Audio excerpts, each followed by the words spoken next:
What's up, everybody? Welcome to Couch Potato. It's your girl, Sweet Potato, and it is Saturday. I'm recording my car. Y'all, my face broke. Anyway, I'm recording in the car because the kids are here, and yeah, it's the best way for me to record without one of them, preferably the young one, coming to talk to me and ask me for something or ask me a question. So this video does not go interrupted.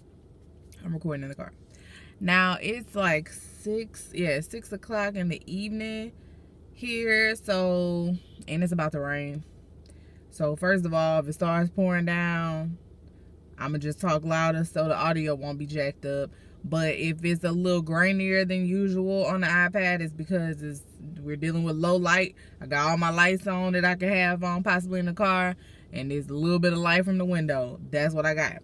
But today, finally, we're going to be talking about Bad Times at the El Royale. I mean, I'm saying finally. It just came out last Friday. So this Friday, us talking about it. This Saturday, us talking about it isn't bad. So we can get into full spoiler territory, right? But it seems old for me because we saw this movie a week before it came out in theaters. So now, for me, it's 3 weeks old. But it's not old. It's only a week old.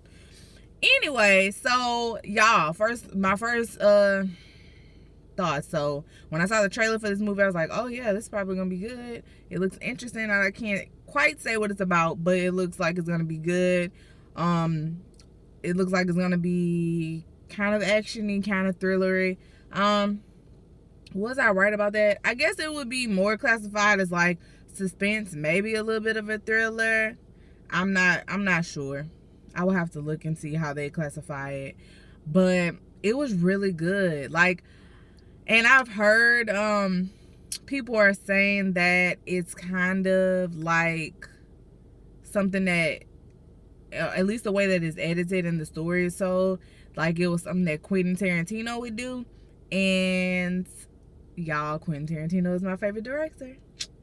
And looking at it and thinking about it now, in that respect, I can see that, because it's kind of how Kill Bill Volume 1 and 2, which was really one big story, is really kind of how that was told.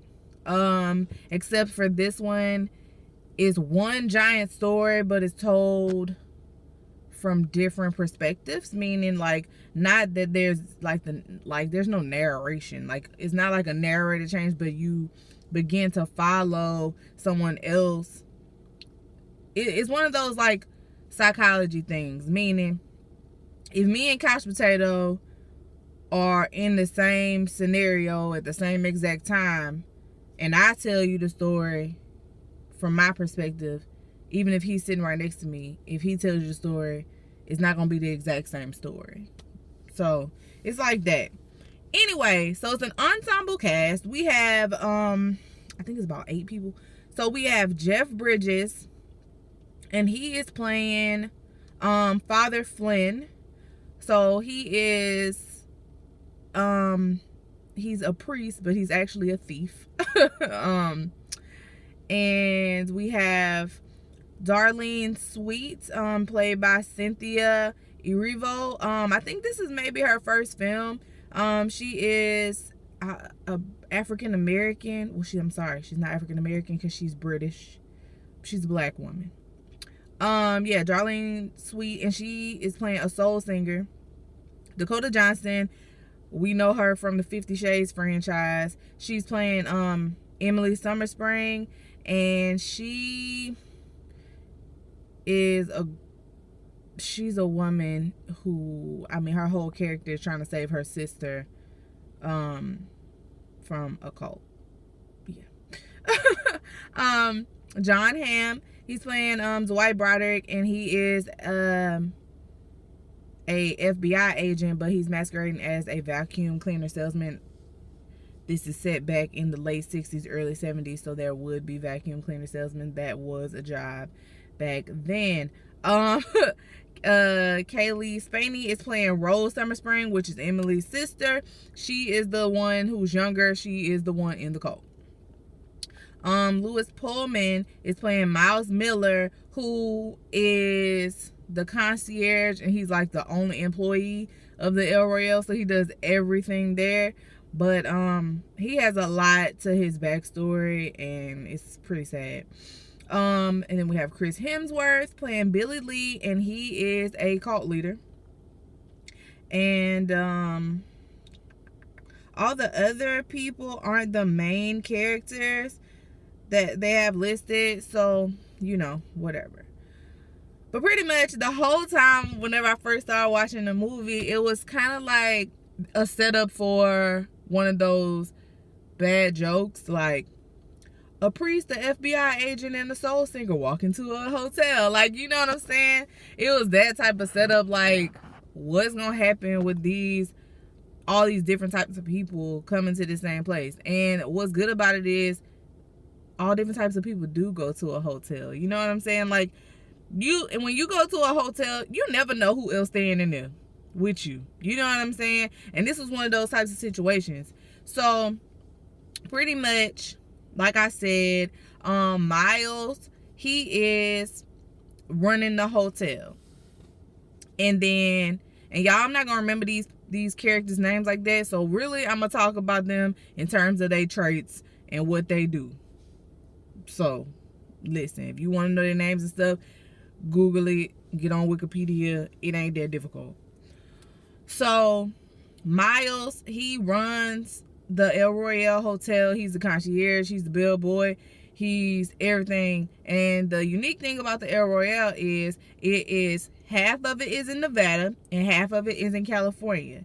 So back in the day, it used to be a poppin' hotel casino. But then in the more recent years, they lost their gambling license. So pretty much a lot of his luster went out the window, because who wants to stay in a casino hotel when there is no casino, right? So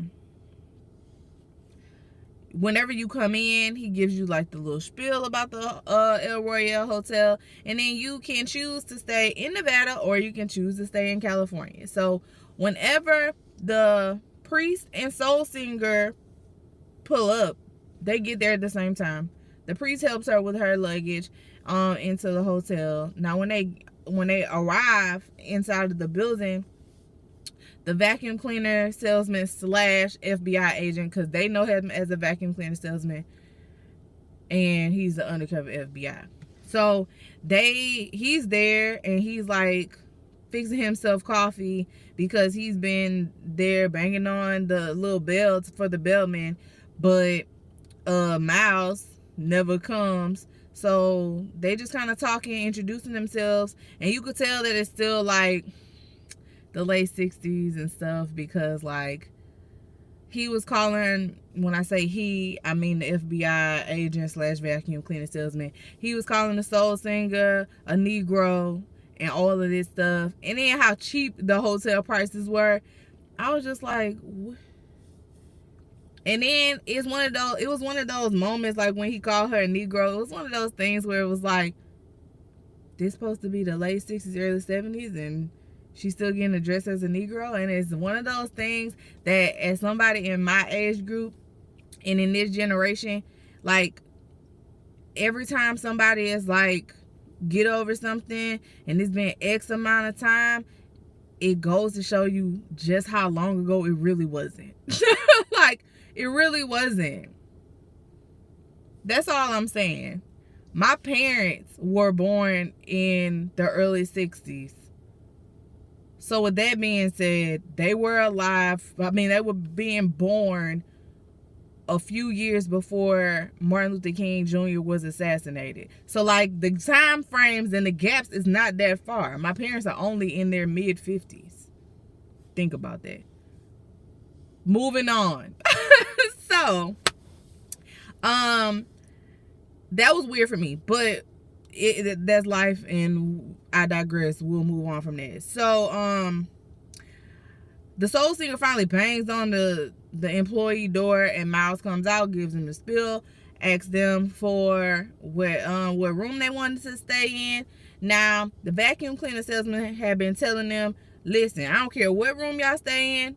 I want to stay in the honeymoon suite. I was here first. I hope y'all respect my wish. I want to stay in the honeymoon suite. So, the priest, he flips a coin between room 4 and room 5. Now, the priest's backstory, like when the movie opens, we see a man come into a hotel room, pull up the carpet, move the bed and all of that stuff, undo the floorboards, put a bag underneath it, put it all back, and then when he opens the door, somebody shoots him dead. So now, in this present time, the priest / thief, the person who we saw in the beginning of the movie was his brother. The priest, his brother, and a random dude who they just started working with robbed an armed car. You know, the ones that transfer money from banks and stuff. They robbed one of those. The brother, he told the brother to take the money. They knew what the meetup spot was, the El Royale. Told him about that. Told him, well, and then the new guy, he just needed to go the separate direction. The priest / thief was gonna deter the police. Well, the priest / thief ended up going to jail for 10 years. While in there, his brother got murdered because the other dude who robbed with them felt like he was getting jacked out of the money, which he was. But now the priest is out and he's going to look for the money. The problem is, while he was in jail, he started developing dementia, so he couldn't quite remember which room, which is why he flipped the coin. So he chose room 4. The soul singer chose room 5. And then at this time, Dakota Johnson, 50 Shades, she come in, and then the FBI agent was like, well, you can go ahead on and get your room or whatever. So she does, and she picks the honeymoon suite, and he was like, oh no, you ain't getting a honeymoon suite. So she chose another room, and he got the honeymoon suite. Cool. So then they start showing the movie from different perspectives, from room to room. So we start off in the priest room. So in the priest room, you got him moving all the furniture, pulling up the floorboards, looking for the money. It ain't in there because he chose the wrong room. The room he should have been in was the room that the soul singer was in. And then in her room, you see her, because she had came with like all these mattresses, and then they was trying to suspect that like she was, sleeping around XYZ. She came with all these mattresses, but really it was to put them up to make the wall soundproof so she could rehearse her singing, because she had a gig in Atlantic City or whatever. Or wherever the hell. I'm just saying Atlantic City. Wherever. She had a gig. So she was in her room rehearsing and singing. Then in Dakota Johnson's room, you see her having a girl, pulling a girl out her trunk who knocked out, mouth gag, arms tied up, and then tying her to a chair in a room. And then sitting there on the bed with a gun, pretty much waiting on the girl to wake up. And then in the FBI agent's room, you see him pulling all these type of bug wiretaps and stuff out, and he makes a phone call to his family, to his wife and his daughter, telling them, he missed them and saying a prayer with his daughter, blah blah blah. Then he goes outside to a payphone and he's telling the FBI, like, look, they got all of these wiretaps, and then I found this underground tunnel. So when he was going through he looked for a master key. So he went by and he passed by Miles's room, which is behind the the employee only area at the front desk, and he saw Miles passed out from doing heroin. He didn't die, but he had passed out. So he kind of followed this hallway down, and it was this freaking underground tunnel where all of the freaking hotel rooms had two-way mirrors And not only did they have two-way mirrors, they had like a little sound box where you could turn it on and you could hear what they saying in their rooms. Because when he called the FBI, he was like, they got a whole bunch more wiretaps in here that all of these are not ours. So clearly the FBI had put wiretaps in the honeymoon suite and in some of the other rooms in the El Royale. But whoever run this hotel has been doing that as well. Well, when he was under there, he passed by Dakota Johnson's room and saw her putting the girl tied up in there. So he was telling his superior, like, listen, I think they got another crime going on. And they told him, stay out of it. What he go do? Try to interfere. So he knocked on the door to Dakota Johnson's room and was trying to ask her, like, you know, some of the power went out because of the storm or whatever. Just trying to make sure that you good or whatever like that. And she was like, I'm straight. He was like, well, you know, pretty much asking her to open the door. She was like, I'm not gonna do that. He kicked the freaking door in, trying to get the sister acting like he gonna help her get out. And pretty much Dakota Johnson took a shotgun and shot that man point blank in the chest. He did it right in front of the two-way mirror. So then she hears a noise like a whimper behind it, and then she sees that it's the wall busted out from the two-way mirror. She looks down and it's Miles, and he's dying. So that's that.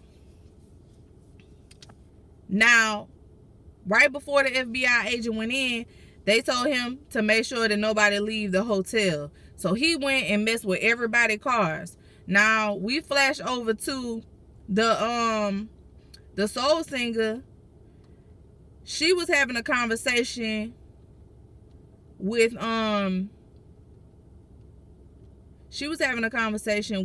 the priest in the lobby. They talking, it's all good, blah blah blah. Then she suspects that the priest is trying to drug her, which he was. Not trying to rape her or nothing like that, but he was trying to get in her room. And I'm sorry, it's getting darker. So trying to get in her room so he can get under her floorboards to get the money. Well, she knocked his ass out. So while she running through the rain, she sees the FBI agent get shot. And she was like, okay. So she runs again in her car, and it don't start, of course. Then the priest shows up. She had got the FBI agent's gun or whatever, some type of way. Y'all would have to watch it for all the little small intricate details like that. But she got the FBI agent's gun, so she let the priest in. She was pointing the gun at him, and he was like, listen, I'm trying to get this money out your room. If you help me, I'll split the money with you. So she was like, all right, cool, but like, they got some other crazy stuff happening. And he was like, look, you help me, we can get up out of here. And he knew about the crazy stuff too, because Miles had pretty much showed him the underground tunnel and everything, because Miles really wanted to confess his sins. So whoever was the owners of this hotel had this underground tunnel and had this hold on, let me use my cell phone light too. Okay, that's a little bit better. So they had this underground tunnel pretty much so they could monitor politicians and other famous people getting it in their hotel and steal it for money or use it for leverage or whatever like that. So he was just like, and he had like other stuff that he wanted to confess. But, you know, once he got shot, the priest just had ran off. So Dakota Johnson had tied Miles up in the lobby area and was asking who else all was there. She went and checked on all of the rooms. So she started walking down the little tunnel because she knew about it, because she shot a hole through it. And she passes by the soul singer's room, and she just in there singing. And she would clap at the parts where the priest was trying to dig under the floorboards. Well, he found the money.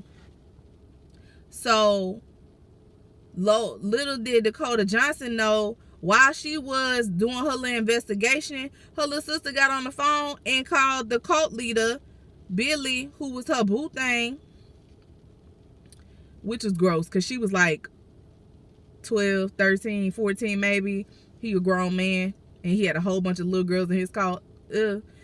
So she called him, but she didn't tell her sister. So she got Dakota Johnson got Miles tied up, and then Billy and some of his cult members show up to retrieve his little boo.